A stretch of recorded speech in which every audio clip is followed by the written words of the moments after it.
Olá pessoal, eu vou analisar aqui a segunda partida do match, Calcin Carjaquim, partida que ainda não teve muita emoção, mas é interessante a gente analisar para conseguir entender algumas ideias, alguns lances que podem parecer um pouco misteriosos ali, né, nessa partida, né? Bom, então, Carjaquim estava de brancas contra o Calcin. Então foi E4, E5, cavalo F3, cavalo C6 e bispo B5. Eu estava esperando para essa partida que o Carjaquim fosse jogar com o bispo C4, fosse jogar uma italiana, porque ele jogou acho que umas 5 partidas na italiana, partidas recentes, e ele foi muito bem. Acho que ele empatou uma, ganhou o resto, só empatou com o Guiri, uma partida que ele estava ganho ainda. Então, eu estava esperando a italiana, que é uma abertura que o pessoal anda jogando bastante, que é uma posição bem flexível que surge dessa italiana com D3 e C3. E assim, é uma posição que não tem tanta teoria, que dá para criar ideias novas ali no meio jogo. Então assim, sempre vai dar jogo, né, essa italiana. Então eu achei que ele ia jogar assim, mas ele acabou jogando o Rui Lopes mesmo. E para minha surpresa, o Calcin não jogou a berlinesa, né, que eu acho que é a defesa assim mais dura, né, contra a Rui Lopes. E parecia natural o Calcin tentar essa berlinesa, né? Já que de pretas ele vai jogar para tentar igualar, né? Sem correr muitos riscos ali. Mas ele acabou jogando com A6 e, e evitou a berlinesa. Então veio o bispo A4, cavalo F6, roque, bispo E7 e o Carjaquim fez D3, que é um lance moderno aí da Rui Lopes. É um lance calmo, né, o D3, mas também que é bem flexível esse D3. O branco tem vários planos aqui, dependendo de como o preto for jogar essa posição. O lance mais teórico assim é o torre E1, né, que é a variante principal, mas para o branco jogar essa variante principal com torre E1, ele precisa estar preparado contra algumas variantes como o ataque Marshall, que que é bem difícil o branco conseguir vantagem nesse ataque Marshall, né? Ele está muito bem preparado e ainda assim não é garantia de vantagem na abertura. Então D3 é um lance que o pessoal tem jogado mais, que mantém várias possibilidades e evita posições como o ataque Marshall. Então aqui seguiu B5, bispo B3, D6. E quando as pretas fazem D6, o preto está ameaçando o cavalo A5. E é assim pegar o bispo de casas brancas. Esse bispo ele é muito importante na Rui Lopes. E por isso o Carjaquim faz A3, para poder responder cavalo A5 com o bispo A2. E ele mantém o bispo nessa diagonal, onde o bispo está muito forte. Outra possibilidade poderia ser jogar com C3 aqui. É uma formação bem característica da Rui Lopes, para responder cavalo A5 com o bispo C2. E o branco tem a possibilidade de jogar D4 a qualquer momento. E é uma estrutura bem interessante que o branco não precisa se preocupar muito com o centro aqui. Mas aqui o Carjaquim fez A3. Então seguiu roque. E o branco faz cavalo C3. Então a ideia desse cavalo, do desenvolvimento do cavalo para C3, é que o cavalo ele pode ir para D5 em algumas posições. Ou então o branco pode pensar em jogar com cavalo E2 e cavalo G3 também. O natural na Rui Lopes é o branco jogar com cavalo D2, cavalo F1 e levar o cavalo para G3, mas o cavalo saindo por C3 ele deixa mais opções aí para o branco, com essa ideia de levar o cavalo para D5, isso dependendo de como o preto jogar, né? Então aqui o Magnus fez cavalo A5. Outro lance que é muito jogado aqui é bispo G4, com a ideia de cavalo D4.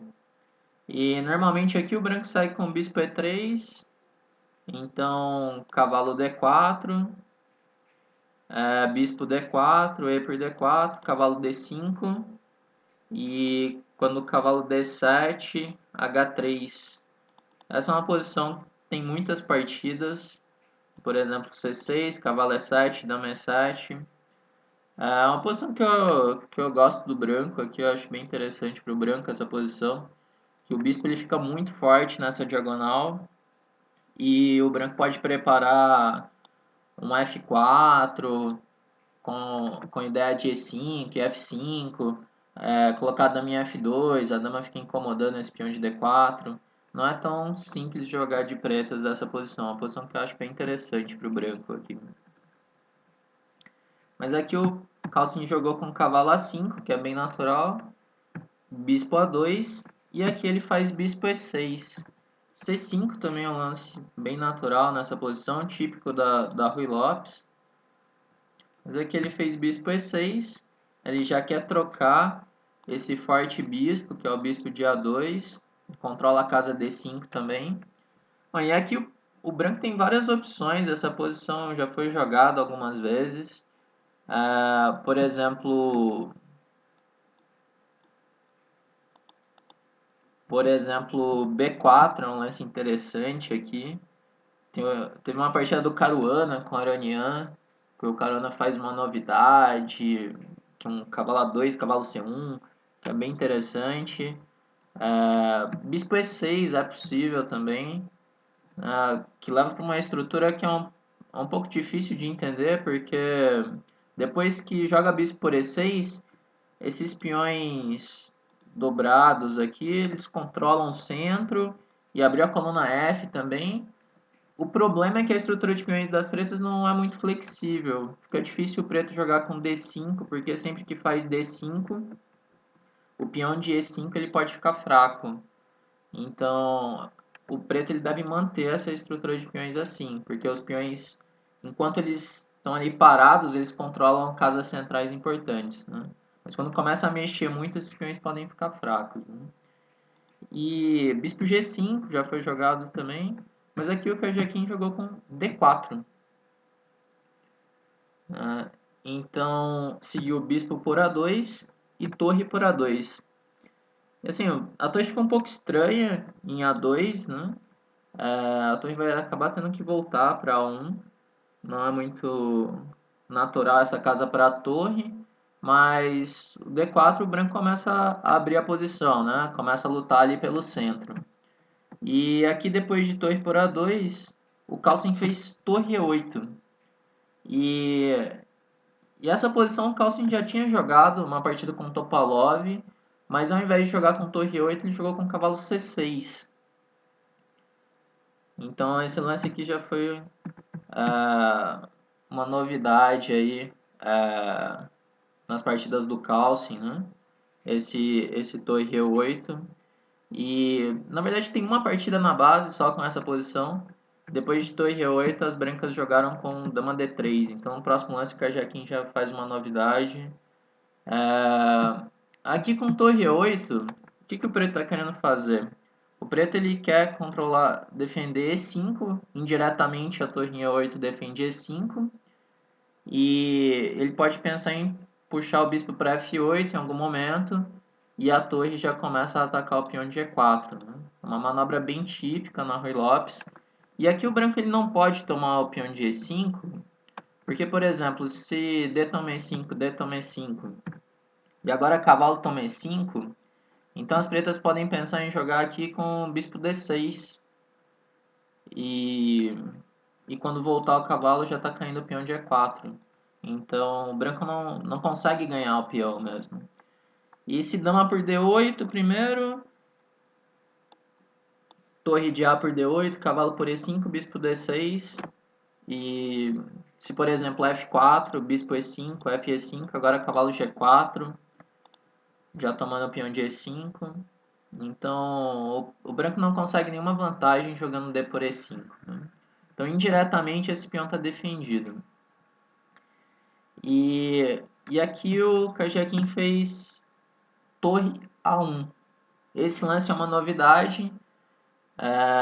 Tinha partida com dama D3, mas esse lance parece bem natural, né? Melhorando a posição da torre, já que a torre não está bem em A2. Ainda que perca um tempo, assim, não faz tanta diferença aqui esse tempo, ele melhora a torre, né? É difícil encontrar uma posição onde ele consiga justificar que a torre fique bem em A2, né? Então acho que é bem natural esse lance, esse torre A1. E aqui seguiu o cavalo C4, tentando voltar o cavalo para o jogo, né? Esse lance também parece bem natural. E esse lance, muitas vezes, ele impede que o bispo saia de C1, né? Porque, por exemplo, nessa posição com a torre em A2, um lance que o branco poderia pensar em fazer é D5. Assim já definindo o centro, ganhando espaço. E o branco pode pensar em jogar com A4 já em algumas posições. E, por exemplo, se o preto tentar atacar o centro com C6, que é a ruptura temática nessa posição, então o branco pode chegar com D, tomar C6, cavalo C6 e agora bispo G5. Assim, para quem está acostumado a jogar E4 e enfrentar as posições de siciliana, por exemplo, siciliana Najdorf, já deve ter visto esse tipo de estrutura, ou siciliana Sveshnikov, onde a casa D5 ela fica muito fraca. Então é interessante para o branco jogar bispo G5 para trocar o bispo pelo cavalo, assim trocar a peça que defende D5. E o branco vai poder usar essa casa D5 como um posto avançado para o cavalo. Então, esse tipo de posição é muito interessante para o branco. É esse tipo de posição que o branco deve buscar. Só que aqui D5, talvez o preto possa jogar primeiro com H6. Assim, evitando o bispo G5 quando o preto fizer o C6. E daí o preto vai preparar esse C6 com dama C8, C6 ou C6 e dama C8. Então, é interessante entender essa posição, entender essa ideia que eu mostrei agora, com o bispo G5, porque os dois, nos próximos lances, vão fazer vários lances úteis de espera, tentando assim evitar esse tipo de posição, né? O Carlsen tentando evitar essas posições onde o branco consegue controlar a casa D5. Né? Então, olha só, aqui veio torre A1, o Carlsen fez cavalo C4 e agora seguiu torre E1. É um lance bem natural também, o torre E1. Por exemplo, se nessa posição o Carjaquim faz D5, então C6 é forte, já criando contra-jogo no centro. E quando D toma C6, dama C8. Outro lance que é bem temático para tomar de dama em C6. E agora não dá para jogar bispo G5, como eu mostrei na outra posição, porque está caindo o peão de B2. Então, aqui a gente vê que o cavalo C4 acaba sendo bem útil, né? Que ele impede esse bispo de sair de C1. Então aqui ele fez torre E1, natural. E aqui o Carlsen faz torre C8. Esse lance que pode parecer um lance bem estranho, né? Como eu estava falando, um lance misterioso aí com a torre. Porque ele coloca a torre em C8 numa coluna que está fechada ainda. Então por que ele faz esse lance, esse torre C8, né? É que esse lance, o torre C8, é um lance útil de espera. Então, é um lance que em muitas posições ele vai ser útil, ele vai ter um motivo ali, né? Por exemplo, nas posições de quando o branco faz D5, o preto ele sempre tem um C6 e se abre a coluna C, a torre vai estar muito bem colocada na coluna C, então parece natural colocar a torre em C8. E é um lance que aguarda mais informação da posição das brancas. Porque, por exemplo, se o branco jogar com D5 nessa posição, o preto já pode quebrar com C6. E quando D C6, torre C6. Dama D3 e agora dama C8. E essa posição aqui eu já prefiro o preto. As peças estão muito bem colocadas, estão muito ativas aqui na coluna C. O preto tem muito contra-jogo nessa posição. E o branco não consegue levar para aquela posição ideal, onde ele consegue trocar um bispo pelo cavalo e consegue o controle da casa D5. Então aqui eu acho que já está melhor o preto já. Então, depois de torre C8, o Karjakin seguiu a mesma estratégia. Ele faz um lance útil de espera, que é H3. É um lance bem natural da Ruy Lopes. E ele passa a bola para o Carlsen agora. Né? Ele precisa encontrar outro lance útil aqui. Outra possibilidade seria B3 aqui também.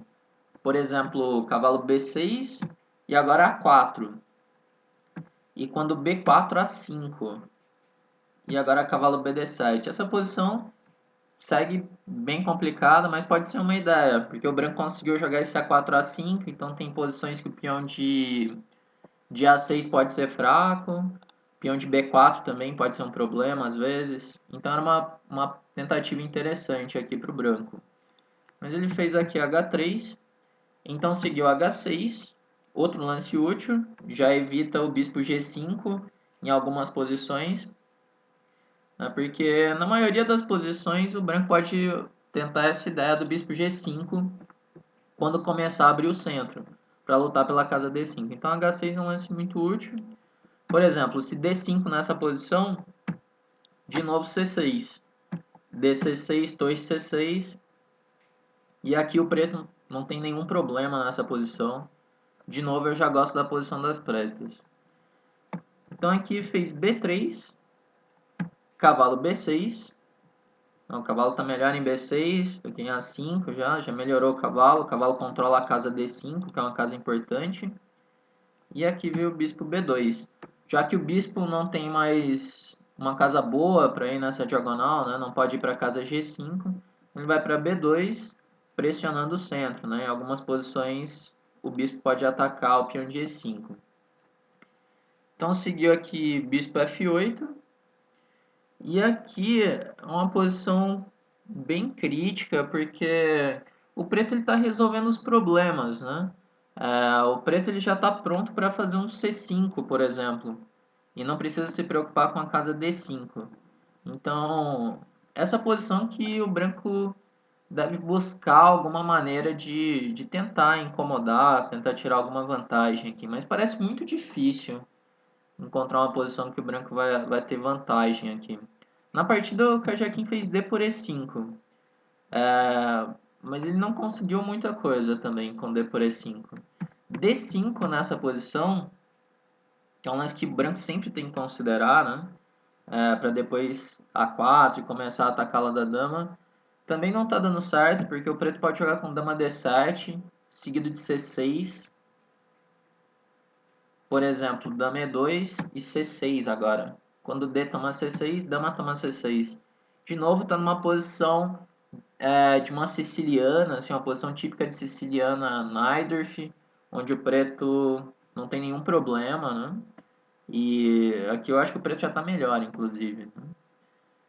E talvez uma ideia fosse jogar com dama D2 ou dama D3. Aqui nunca dá para jogar um dama E2 para jogar com torre de AD1, porque o preto pode tentar a ruptura D5, né? A dama não fica bem aqui na cara da torre. Então, talvez dama D2. Mas ainda assim, depois de C5, eu não acho que o branco vai conseguir qualquer vantagem nessa posição. D por E5, D por E5, dama D8, torre de AD8. Aqui eu acho que o preto não tem nenhum problema. Então, eu acho que aqui, assim, se não tiver alguma ideia muito boa para o branco, o preto já resolveu os problemas da abertura. Já. Então aqui seguiu D toma E5 do Kajakin, D toma E5 e agora A4. Ele vai tentar ali colocar alguns problemas na ala da dama, né? Atacar o peão de B5, mas aqui eu acho que o branco já não tem qualquer tipo de vantagem, né? É uma posição difícil. Talvez o branco tenha que melhorar alguma coisa antes, né? Para tentar buscar alguma vantagem. Aqui o preto já resolveu todos os problemas mesmo. Veio aqui A4 Então jogou C6. Se jogar dama por D1, torre por D1, acho que não muda muito a posição. Não, mas o C6 aqui acaba sendo ainda mais preciso. Veio dama por D8, torre CD8, AB5, AB5 e aqui o branco faz cavalo E2, né, que é como se fosse uma oferta de empate aqui esse cavalo E2, né? Porque o preto ele pode tomar o peão de E4 e vai levar para uma posição onde está completamente igualado, né? Por exemplo, cavalo por E4, bispo E5, cavalo G5 e quando cavalo G5, torre E5, cavalo F3 e torre E4 e aqui não, a posição está completamente igualada. Contra cavalo E2, o Carlsen fez bispo B4.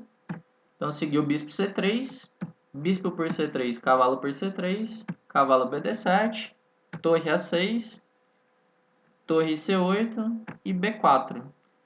E ainda que o branco tenha o controle da coluna A, parece muito difícil o branco conseguir alguma vantagem nessa posição. Inclusive nessa posição, o Carlsen jogou com torre E6, mas ele poderia ter tentado C5, que também vai acabar empatando, mas o branco teria que encontrar alguns lances aqui. Por exemplo, cavalo B5, B4 e cavalo D6.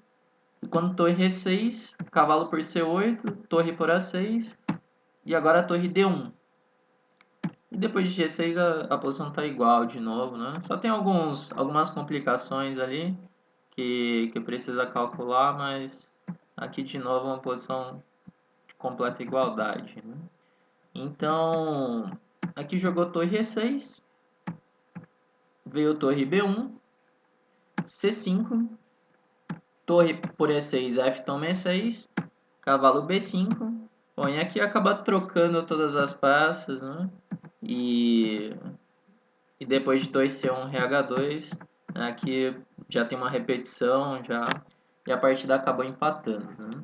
Bom, então assim, não teve muitas emoções mesmo essa partida, né?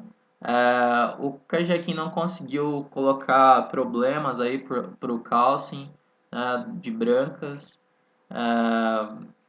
E agora vamos ver o que acontece nas próximas partidas, né? Eu acho natural até esses dois empates nas primeiras, porque eles querem jogar sólido ali no começo, né? Mas eu acredito que nas próximas partidas já devem surgir posições mais interessantes, né? De qualquer forma, foi interessante para entender um pouco como funciona essa posição da Rui Lopes, né? Porque eles fizeram aqueles lances estranhos, né? Misteriosos ali, o torre C8, H3, H6.